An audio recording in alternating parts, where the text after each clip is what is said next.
Here are the reasons why you should absolutely move to the country. Now, previously I did a video of many reasons why you should not. So I would absolutely encourage to watch that first before you make any crazy decisions, because this video is going to be about the wonderful things. But as you know, not everything is unicorns and rainbows. My name is Deanna. I am a real estate agent, podcaster, entrepreneur, homesteader, and I live in the Kootenays in beautiful British Columbia. On this channel, I share everything I am learning about gardening, wealth, homesteading, and real estate. And because success isn't just about money, it's about relationships, creativity, and building a life with purpose. Now, here are the reasons why we moved from the city to the country, and we haven't looked back. So about 4.5 years ago, my husband and I and our dog moved from the coast, the Vancouver coast there to Burnaby to be exact. And we are living in the Kootenays in a small town. We live about 15 minutes out of town and absolutely love it. So here's the things that I wanted to share with the absolute amazing benefits of buying and living in the country. So of course, it's quiet. It's peaceful and quiet. There's no sirens, no traffic, no SkyTrain. We don't miss that for sure. So we absolutely love that quiet. You wake up every morning, you have your coffee. I hear the sunrise is really beautiful. I don't wake up early enough, I must say, to enjoy it, but I hear it's absolutely stunning. But to have your coffee and enjoy the morning and the birds chirping and the peace, the true nature is absolutely insane. It's just beautiful. Like, it's really hard to explain. It's so peaceful. And then traffic, or lack of, I should say. So it's going to take us about 15 minutes to get into town today, tomorrow, next week, any time of day. It's going to be 15 minutes, unless there is a tractor on the road, or I don't know, a herd of elk or something like this crossing. It's not going to delay you for any appointments or anything that you have to go. So there's a good chance if it took you 15 minutes, if it took you an hour, it'll always take you the same amount of time. No traffic, no honking, nobody tailgating, less accidents. I guess no car accidents really. If there is, they're so rare. Just not having the traffic and being stuck in a light for however many red lights is amazing. Let me tell you, it's just amazing.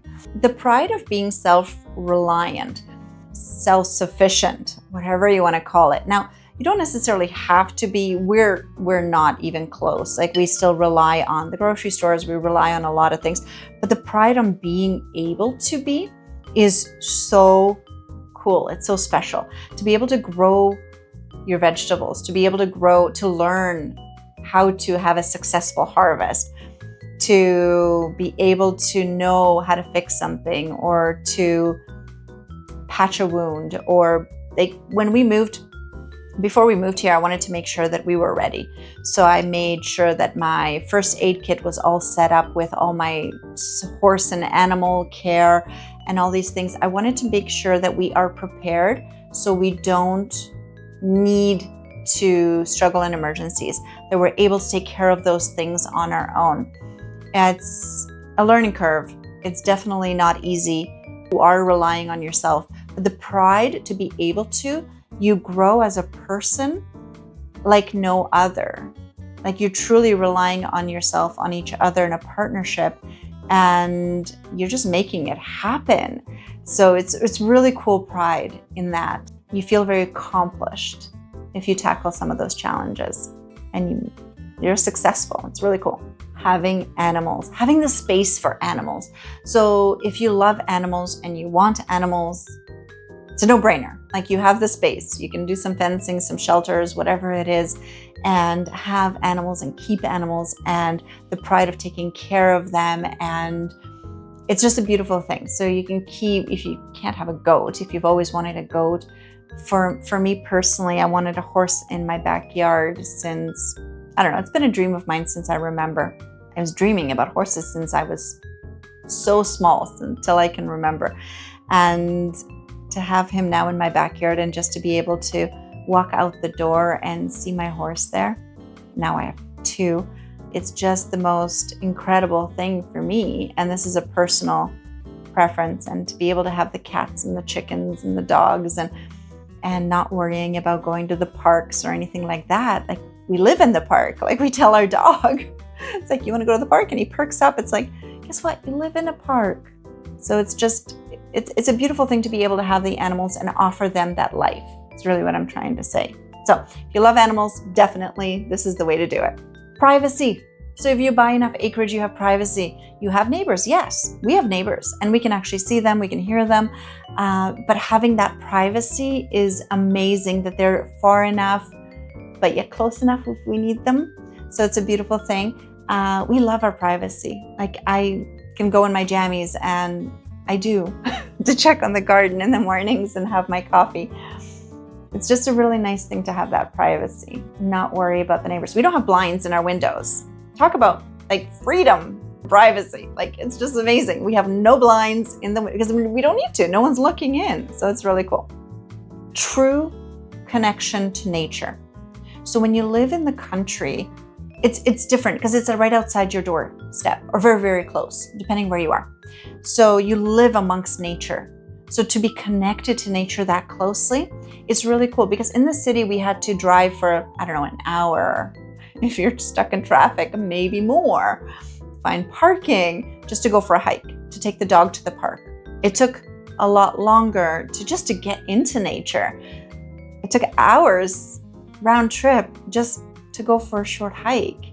It was a very different way. We would go camping because we wanted to enjoy nature that way. We don't need to do that anymore. We don't need to camp. We can, assuming fires are allowed, we can have a campfire right outside our house, roast some weenies, and then still have the comforts of running water and our own beds. So the connection to nature, to see the birds and to hear them every morning and to be able to truly be in nature is amazing. You don't have to drive to see. You have to drive through traffic to go to nature. You are there. You're living in it. So beautiful. Raise a family and children. So we don't have children, but I see our friends' kids that live on the homesteads and farms, and they have chores and they have responsibilities, and they're taking care of animals, and they're learning to garden, and they learn skills. Free range kids. I love that, because I just think that's so important. So there was a short period in my time when we grew up on a farm in Poland, and it was like that. You're out there barefoot. You're running around barefoot. You're learning about bugs and animals. And again, you have responsibilities. You have chores. There's not a lot of screen time. You're going to raise great kids without a shadow of a doubt. There is not a lot of places that are going to get into trouble. There is going to be lakes and creeks and fishing and responsible shooting, and whatever you want to teach them, you can. And they have life skills and they have sustainability skills. I just think that's so beautiful. Just awesome way to raise children. I totally think it's just, and the community, and they can develop their own little community. And there's local fairs and the local events, lots of find the stuff that the kids can get involved with, and they can socialize, and it's really cool. And they're like-minded kids too, which is neat. Creative outlet. Let me tell you, you will absolutely not be bored on a homestead. That is not a word that lives here. If you think about everything that needs fixing and doing and projects that you want to take on, it's definitely something that you can get creative on and learn. I've learned how to make sourdough bread and ferments and canning. I've never canned before. So being able to find ways to be creative and create projects. We've learned how to fence and build so many things. We've learned everything. And to find ways to be creative and to do that is really, really special. You really have to seek that out in the city, which I don't even know if there's resources to be able to do that. What you actually learn when you live it. So going to my next point, opportunity to learn. So there's so much. If you're willing, you can learn so many new skills.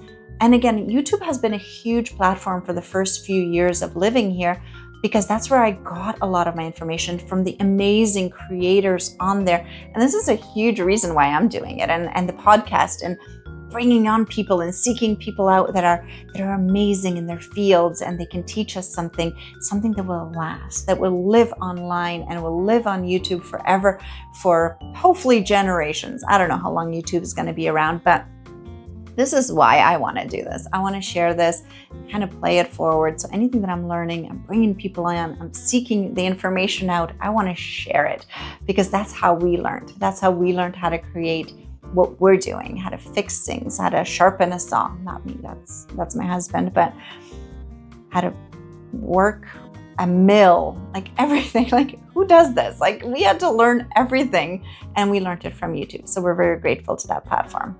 Community is a huge one. So the amazing community that we have established here, I found it easier to make friends, easier to get together and just connect with people.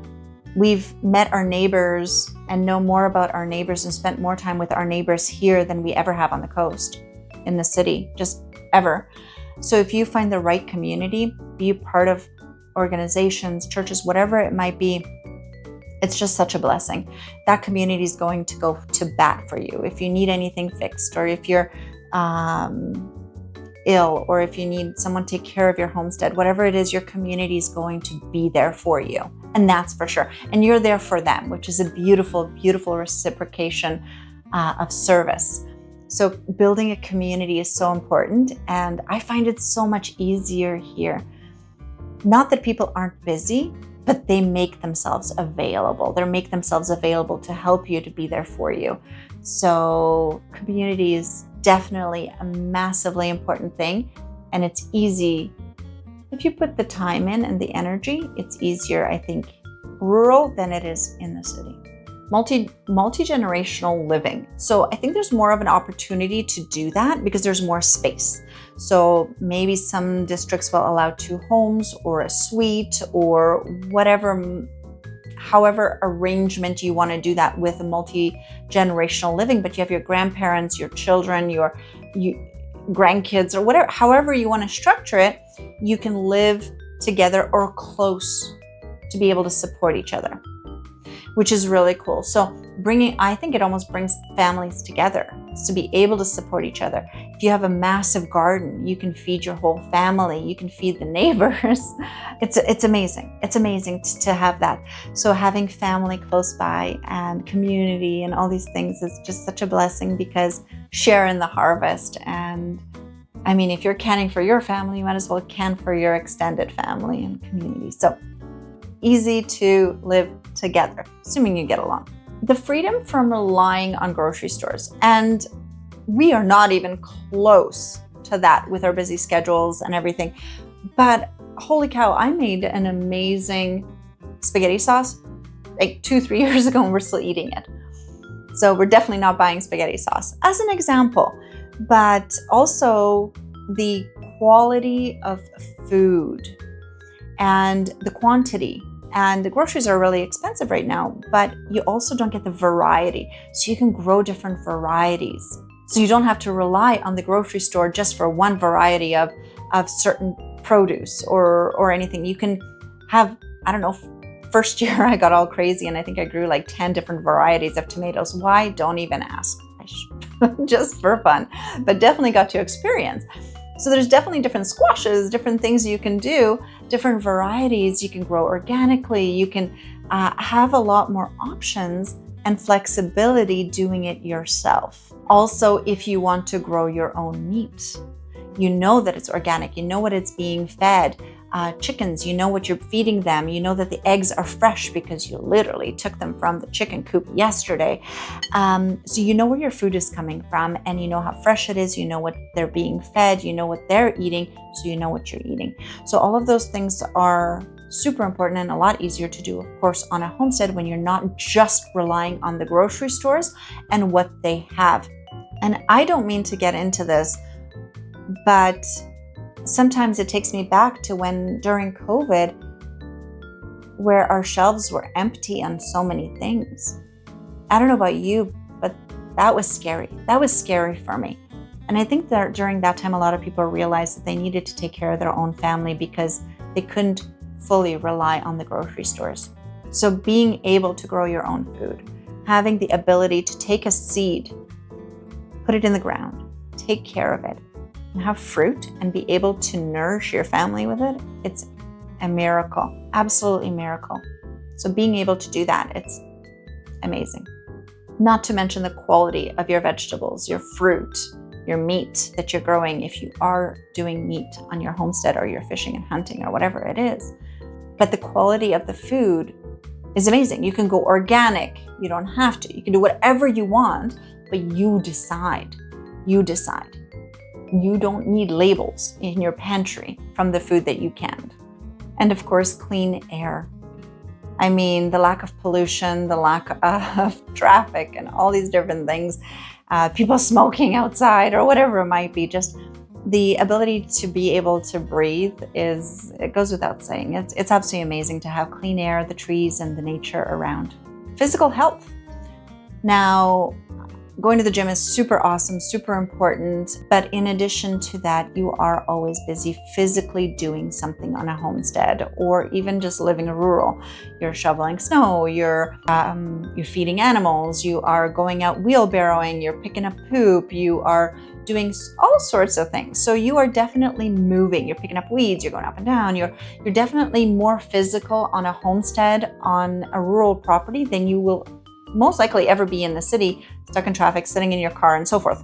That's just a reality of it all because you have to keep moving. You got to go feed the animals. Again, you can't be on the couch all Sunday binge watching Netflix because you're just not feeling well. You have to be moving. So you're moving on a every single day kind of basis and constantly. You got to get stuff done depending on how many animals you have, depending what kind of responsibilities you have will depend on how much physical activity is required. Chopping wood, bringing wood in. I could go on.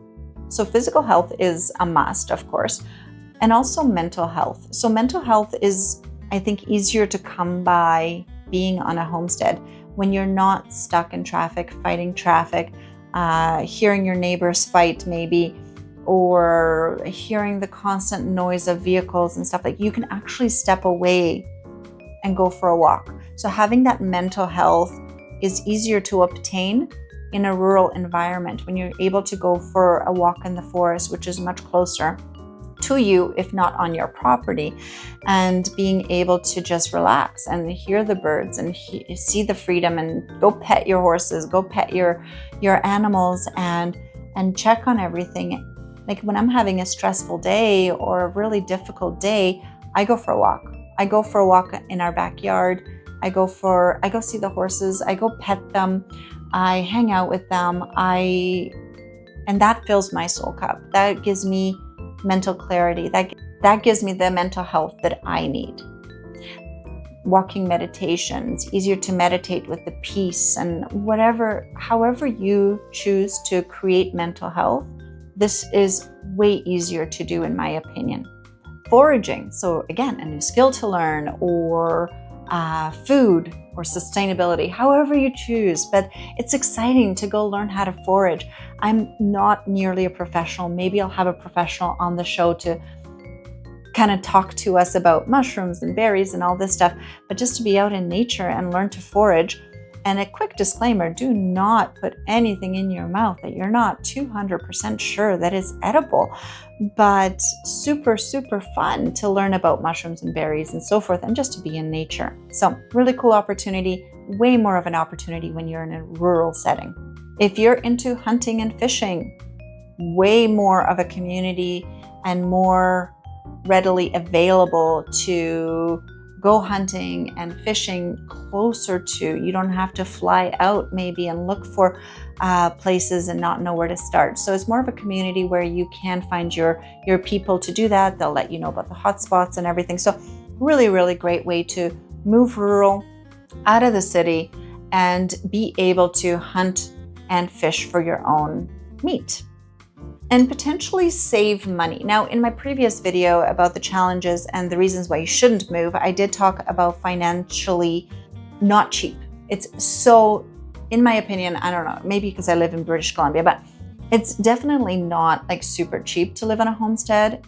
But once you're established, you can save some money. So you can get farm status in some areas. Maybe in British Columbia, you can get farm status. If you are making enough of an income from your farm, you can potentially save on your property taxes. Of course, you have your produce, you can can. So if you have the time, maybe work less and put more time into homesteading, preparing food, and doing a lot of things yourself. So that could potentially save you money. So if you go and harvest your own wood, for example, then you could potentially save money. You don't have to buy wood for your fireplace. You can save on heating costs. So there is ways to save money. I don't think you're going to save a huge amount of money because you still need to buy chicken feed and all these different things. But it depends how you structure it. You could potentially save money once you're all set up. So once all the fencing is up and everything is set up and the chicken coops and garden beds and soil is right, then yeah, in the future, it's an investment for that future and you could potentially save some money. I mean, canning, you don't have to buy soups anymore or tomato sauces, and you don't have to worry about inflation. So when things go up, let's say you have canned enough and you stored enough for years to come, so you're not subject to that inflation from the grocery stores. So these are just some reasons why we moved from the city to the country. But also, before you make this decision based on the amazing things and the beautiful things, and it's not all rainbows and unicorns, of course, watch the other video that I say about the challenges and the reasons that you should not move to the city. But at the end of the day, we did it, and we are building the life and the lifestyle that we don't need a vacation from. So build that life wherever that might be. Watch the other video. I will link it, and I will also put a video in here if you are ready to make this move and build your dream on a homestead or just living in the country for the peace of it. I do have a video on buying rural properties from a real estate standpoint. So I will also link that to as well. So watch that. Don't buy anything until you watch that. And of course, comment, subscribe. Love to hear from you. I absolutely love sharing what I've learned. So thank you so much for your support. And until next time.